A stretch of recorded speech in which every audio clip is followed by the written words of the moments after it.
প্রত্যাবর্তন মানে হলো নিজের ঘরে ফেরা, নিজের হারানো সেই ঘর। দিন শেষে প্রত্যেক পাখি নিড়ে ফিরতে হয়।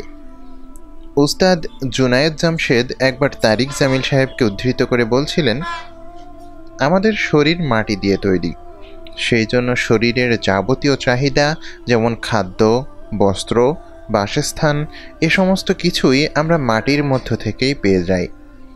আবার রূহ অর্থাৎ আত্মা যেহেতু আকাশ থেকে সৃষ্টি হয়েছে, তাই এর খোরাকও আকাশ থেকে আসে। শরীরের খাদ্য দিয়ে আত্মার খিদে মেটানো যায় না। অর্থাৎ প্রত্যাবর্তন হলো সেই আত্মার খাদ্য খুঁজে পাওয়া, যে খাদ্যে আত্মার শান্তি মেলে, যে খাদ্য আত্মাকে পরিতৃপ্ত করে। একটু পেছনে যাই। যদি আজ থেকে বছর চারেক আগের সময়ে দাঁড়িয়ে থাকি, তাহলে উপরের কথাগুলো আমার হাত থেকে কখনোই বেরোতো না। টাইম মেশিনে যদি আমাকে ৩-৪ বছর আগে নিয়ে যাওয়া যায়, তাহলে দেখা যাবে এক উদ্ধত যুবক নিজের সমস্ত আবেগ এবং জেদ দিয়ে দুনিয়াকে দেখছে, যে নিজেই তার সৃষ্টিকর্তা। গাঁজা, মদ, সিগারেট এমন কোনো নেশা নেই যার স্বাদ আমার জিভ আস্বাদন করেনি। MBA করেছি বাইরে থেকে। সেই হোস্টেলে দেশের বিভিন্ন প্রান্ত থেকে পাওয়া বন্ধুদের জুটিয়ে রাতভর ধরে চলত মদ, গাঁজা আর গানের আসর। আসলে তথাকথিত হিন্দু পরিবারে জন্মেও নিজের ধর্মের আগ্রহ আমার কোনো দিনই ছিল না। ধর্ম বলতে কেবল উৎসবকেই বুঝতাম। দুর্গাপূজা, কালী পূজা বা সরস্বতী পূজা, এগুলোর প্রতি ভক্তি যত না ছিল, তার চেয়ে বেশি ছিল ওই পুজো নামক উৎসবে সামিল হয়ে স্বাধীনতাটাকে উপভোগ করা। এই স্বাধীনতা অবাধ মেশার স্বাধীনতা। এই স্বাধীনতা আমার কামনা, বাসনা, কাম, যৌবন উজাড় করে দিয়ে উপভোগ করার স্বাধীনতা। ইসলাম সম্পর্কে কোনো কালেই আমার কোনো কৌতূহল ছিল না। রামকৃষ্ণ মিশনে পড়াকালীন সময়ে ধর্মের শ্রেষ্ঠত্বের বিচারে হিন্দু ধর্ম সম্পর্কে জেনেছিলাম, তাই বেশ নিশ্চিন্তই ছিলাম যে সেরা এবং সত্য ধর্মেই জন্মেছি, সুতরাং চিন্তার কোনো কারণ নেই। তার উপর পারিবারিক সূত্রে পাওয়া ব্রাহ্মণত্ব, ব্যাস দুনিয়ায় আমার পুণ্য লাভ এবং পরকালে স্বর্গপ্রাপ্তি আর আটকাইকে। এমন নিশ্চিন্ত বিশ্বাসের উপর ভর করেই ভারতের অন্যতম সাম্প্রদায়িক শক্তি RSS-এর সংস্পর্শে আসি। সেই সূত্রে বিজেপি অর্থাৎ ভারতীয় জনতা পার্টিরও মেম্বার হই 2013-14 সাল নাগাদ। কিছু ক্যাম্পেইন, মিছিল, ইভেন্টে অংশগ্রহণ করেছি। বাড়ির লোকজনের কোনো আপত্তি ছিল না এসব ব্যাপারে, যেহেতু তাদের মাধ্যমেই এই ব্রাহ্মণ্যত্বের বিকাশ এবং স্বাভাবিক মুসলিম বিদ্বেষ পেয়েছিলাম।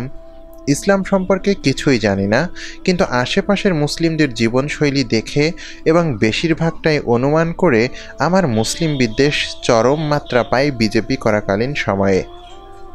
যদিও পার্টির আদর্শচ্যুতি এবং দলীয় কোন্দলের জন্য বিরক্তিতে রাজনৈতিক জীবনেও খুব দ্রুত ইতি পড়ে, কিন্তু আজন্ম লালিত সেই ইসলাম বিদ্বেষ আমার মনের মধ্যে ভালোভাবেই গেড়ে বসেছিল। প্রায় 2010 সাল থেকে এক মুসলিম বন্ধু আমাকে ইসলাম সম্পর্কে দাওয়াত দেওয়ার চেষ্টা করে। বন্ধুটির বাড়ি আমাদের কাছেই। একসাথে রামকৃষ্ণ মিশনে পড়েছি দুজনে। তার দাওয়াত শুনতে আমার ভালো লাগতো, কিন্তু বেশিক্ষণ শুনলে পার্থিব জগৎ থেকে হারিয়ে যাওয়ার প্রবণতা লক্ষ্য করে আমি তার সাথে আলোচনায় ইতি টানতে চাইতাম। তার সুবাদেই আমি সর্বপ্রথম আল্লাহ, রসুল, কুরআন, নামাজ, রোজা এই শব্দগুলোর সাথে পরিচিত হই। সে মাঝে মাঝে সুযোগ পেলে আমাকে দাওয়াত দেওয়ার আপ্রাণ চেষ্টা করত। তাকে অপ্রস্তুত অবস্থায় ফেলার জন্য বিভিন্ন বিতর্কিত প্রশ্ন করে বসতাম আমি, কিন্তু সে মাথা ঠান্ডা করে সব কিছুর জবাব দিত। তার এই আত্মবিশ্বাস দেখে আমার খুবই অবাক লাগতো। এরপর 2015 সাল MBA করে এসে মাত্র কলকাতায় সেটেলড হয়েছি। আমার সেই বন্ধুটিও তখন কলকাতায় চাকরি করছে। কাকতালীয়ভাবে আমরা দুজনে পাশাপাশি অবস্থান করছিলাম। কাছে থাকার সুবাদে সে আমাকে দাওয়াত দেওয়ার সুযোগটা আবারও পেয়ে বসল। কর্মব্যস্ততার ফাঁকে ফাঁকে সে রুটিন করে আমাকে দাওয়াত দেওয়া শুরু করে। তখন প্রথম প্রথম তার এইসব কথাবার্তা শুনে বিরক্ত লাগতো আমার। আরে বেটা, থাক না তুই তোর ধর্ম নিয়ে, আমার পেছনে লেগেছিস কেন? কিন্তু কাছের বন্ধু, ছোটবেলার স্কুল সাথী, মুখ ফুটে কিছু যে বলবো সেই দুঃসাহস কিভাবে করি? ব্যক্তি আমি খারাপ হতে পারি, বন্ধুত্বের বেলায় আমি 16 আনাই হিসেবি। কিন্তু তার কথাগুলো আস্তে আস্তে আমার ভিতরে প্রভাব ফেলতে শুরু করে। একটা সময় খেয়াল করলাম অন্যান্য আলোচনার থেকেও ধর্ম সম্পর্কে আলোচনায় আমার আগ্রহের কেন্দ্রবিন্দুতে পরিণত হতে শুরু করেছে। তার মুখ থেকে যা শুনতাম তা আমাকে ভাবাতো।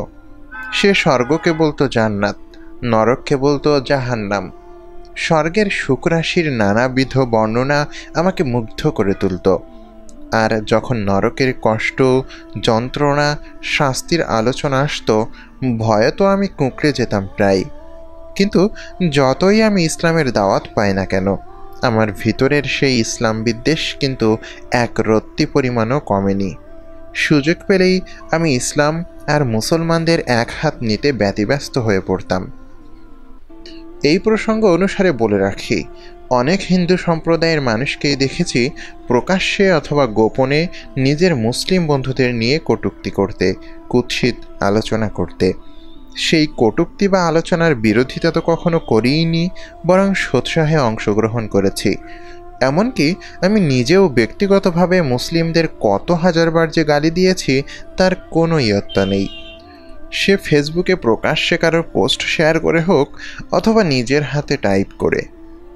অবশ্য সে সময়গুলোতে কয়েকজন মুসলিম ছাড়া কেউ আমার মুসলিম বিদ্বেষী কথাবার্তার বিরোধিতা করত না, বরং তাৎপর্যপূর্ণভাবে তথাকথিত সেকুলার এবং ধর্মনিরপেক্ষ মানুষরা নীরবে আমাকে প্রশ্রয় দিয়ে গেছেন।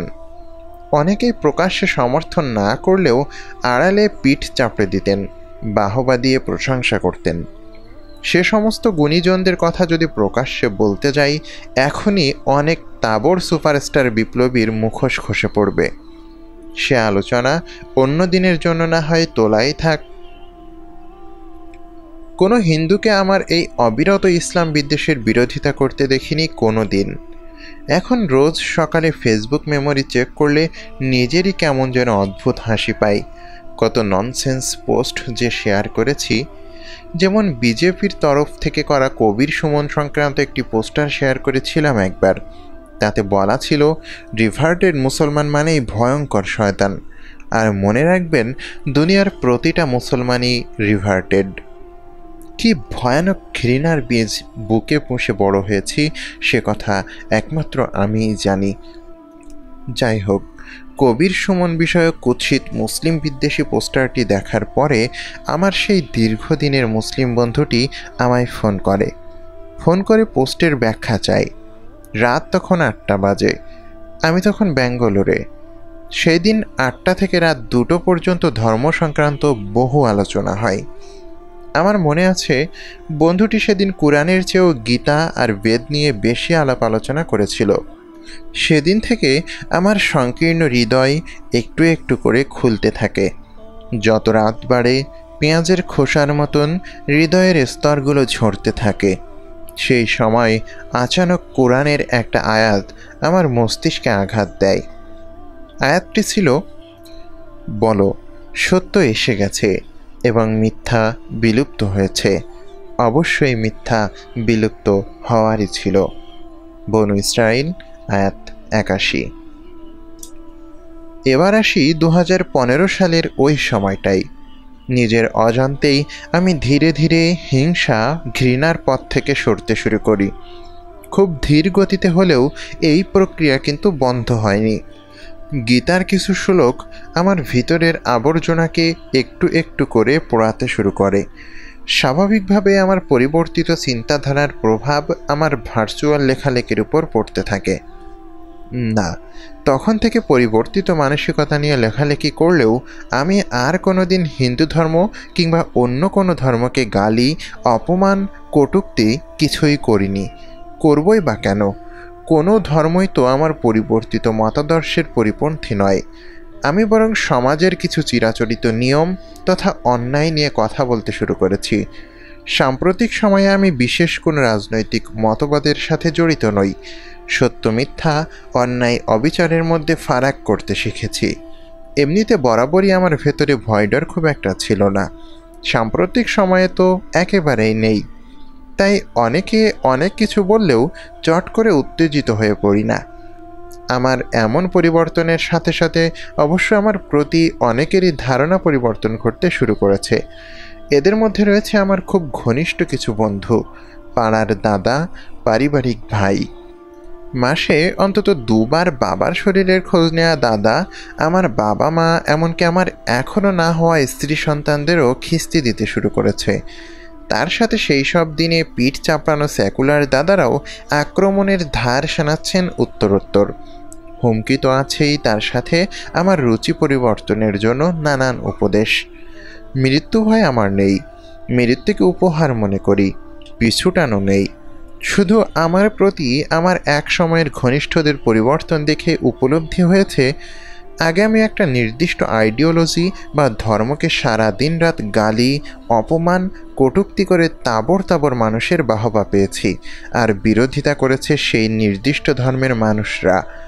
আর এখন কোনো ধর্ম সম্পর্কে বিন্দুমাত্র বিরূপ মন্তব্য না করেও শুধুমাত্র সত্য আর ন্যায়ের পক্ষে কথা বলতেই একসময়ের পিঠ চাপড়ে দেওয়া মানুষরা আমার বক্তব্যকে যুক্তি দিয়ে খণ্ডন না করে আমার সাথে সাথে আমার পরিবারকে ব্যক্তিগত আক্রমণ করতে শুরু করেছে। অন্যদিকে আমি একটি বিশেষ ধর্মের কিছু মানুষকে আমার পাশে পেয়েছি, যাদের বিরুদ্ধে একসময় কুৎসিত আক্রমণ শানিয়ে এসেছি। বিষয়টি পর্যবেক্ষণের পরে এই পার্থক্যের কন্ট্রাস্ট দিন দিন আরও তীব্র হচ্ছে স্বাভাবিক নিয়মেই। ঘটেছে এবং ঘটে চলেছে আমার ভাবধারার পরিবর্তন। আর কদিন বাঁচব জানি না। জীবনকে দার্শনিকভাবে দেখাও ছেড়ে দিয়েছি বহুদিন হলো। যে যাওয়ার তাকে আটকানোর ক্ষমতা আমাদের নেই। তাই বন্ধু, শত্রু, দাদা, ভাই সবার উদ্দেশ্যে গীতার একটি শ্লোক দিয়ে শেষ করি, যেখানে বারবার আমাদের ঘৃণা বিদ্বেষ এবং পার্থিব চাহিদা ও আকর্ষণ থেকে সতর্ক থাকার নির্দেশ দেওয়া হয়েছে, যার সাথে কোরআনের একটি আয়াত কি অদ্ভুতভাবে মিলে যায়। পরপর দুটি রইল। প্রথমটি গীতার শ্লোক, সেটি ছিল ও সিয়ন অফ ভরত, অর্থাৎ Arjun, O conqueror of the foe, all living entities are born into delusion, overcome by the dualities of desire and hate. এবং কোরআনের আয়াতটি ছিল, O you have believed, be steadfast and witnessed in justice for Allah. Don't let the heartache of others that makes you serve from justice. Be just, that gives you God's consciousness. এছাড়াও হিন্দু ধর্মগ্রন্থ তথা বেদ, গীতার মধ্যে বিভিন্ন শ্লোকে যে একেশ্বরবাদের অপূর্ব বর্ণনা আছে তা চিন্তাশীল মানুষের জন্য খোরাকি বটে। আমি 2015 সালের আগস্ট মাসে ইসলাম ধর্ম গ্রহণ করি দুজনকে সাক্ষী রেখে। তারপর থেকে শুরু হয় আমার আসল লড়াই। কাউকে জানতে না দিয়ে ঘরের দরজা বন্ধ করে নামাজ পড়ার চেষ্টা। নামাজে পা গেঁড়ে বসতে খুব কষ্ট হতো তখন, আস্তে আস্তে শিখেছি। এরপর শুক্রবার করে বাড়ি থেকে প্রায় 8 কিলোমিটার দূরে একটা জায়গায় গিয়ে জুমার নামাজ পড়তাম। এর সাথে ছিল বুকের ভেতর আরও অনেক জিজ্ঞাসা, যেসব মেটাতে ইউটিউবে প্রচুর ইসলামিক ভিডিও দেখতে শুরু করি। তৌহিদ, তাওয়াক্কুল, একত্ববাদের শান্তি, ইসলামের আরও গভীরতা বোঝার চেষ্টা। মনে হতো সারাদিন যেন ইসলাম নিয়ে আলোচনা করি বিভিন্ন মানুষের সাথে, কিন্তু বন্ধু জগতের একটা বৃহৎ অংশ হিন্দু হওয়ায় তাদের হালকা ছলে দাওয়াত দিয়েই শান্তিতে থাকতে হতো। এরপর ফেসবুকের মাধ্যমে বিভিন্ন দিনী ভাইদের সাথে আলাপ হয় এবং আমি সমৃদ্ধ হই তাদের বন্ধুতায়। আমি সমস্ত রকম নেশা ছেড়ে দিই। এরপর আস্তে আস্তে ইসলামের ভেতর আশ্রয় নিতে থাকে আমার অশান্ত মন। রুহু তার খাদ্য খুঁজে পাই আল্লাহর সামনে সিজদা দিয়ে। বর্তমানে আমার পরিস্থিতি বেশ জটিল। বাড়ি, পরিবার, আত্মীয় সবাই জেনে গেছে আমার ধর্ম পরিবর্তন সংক্রান্ত ব্যাপার। কিছুটা ফেসবুকে লেখালেখির সূত্রে, কিছুটা আমি ব্যাখ্যা করেছি। তারা স্বাভাবিকভাবেই মেনে নিতে পারেনি। আমার উপর রাগ, অভিমান, জ্যোতিষী চর্চা, সাইকিয়াট্রিস্ট দেখানো সমস্ত কিছুই চলেছে। কিন্তু আমি আমার নিজের স্ট্যান্ড না ছাড়ার কারণে অশান্তি ক্রমবর্ধমান। হয়তো কিছুদিনের মধ্যে বাড়ি ছেড়ে দেব। মাঝে মাঝে খুব হতাশ হয়ে পড়ি। সত্যি বলতে কি, অধৈর্য হয়ে যাই। মনে হয় আল্লাহর কাছে প্রশ্ন করি, জন্মগত মুসলিমদের মধ্যে এত পরীক্ষা নেই কেন? কেন রিভার্টেড অর্থাৎ মুসলিমদের উপরে আল্লাহর এত পরীক্ষা? একজন বাইবর্ন মুসলিম আর রিভার্টেডের মধ্যে তাহলে পুরস্কার প্রাপ্তির ক্ষেত্রে কী পার্থক্য থাকবে? তারপরেই নিজে অনুভব করি, এই যে এত অশান্তি, এই ঝামেলা, স্ট্রাগলের পরেও অনেক কষ্ট করে 2 রাকাত নামাজ পড়তে পারি আল্লাহর কাছে, সিজদা দিতে পারি আমার মহান রবকে, হাত তুলে চাইতে পারি আমার সৃষ্টিকর্তার কাছে। এই ইবাদতের যে স্বাদ, এই স্বাদ বাইবর্ন মুসলিমরা বোধহয় কোনো দিন পাবে না। এত স্ট্রাগল করেও একটা রোজা রাখার যে আনন্দ, এটাই আল্লাহর তরফ থেকে আমার প্রতি হাদিয়া, উপহার। তাই সমস্ত রিভার্টেড ভাই বোনদের বলি, ধৈর্য হারিও না। শত বাধা পেরিয়েও আল্লাহর কাছে যাও, তার কাছে গিয়ে ফরিয়াদ করো। তিনি সর্বোত্তম শ্রোতা। আর রাসূলুল্লাহ সাল্লাল্লাহু আলাইহি ওয়াসাল্লামের জীবনী পড়ো, দেখবে অবশ্যই বিশ্বাসীরা সফলকাম। সবার কাছে দোয়ার আরজি জানিয়ে আমার লেখা শেষ করলাম। জাযাকাল্লাহু খায়র।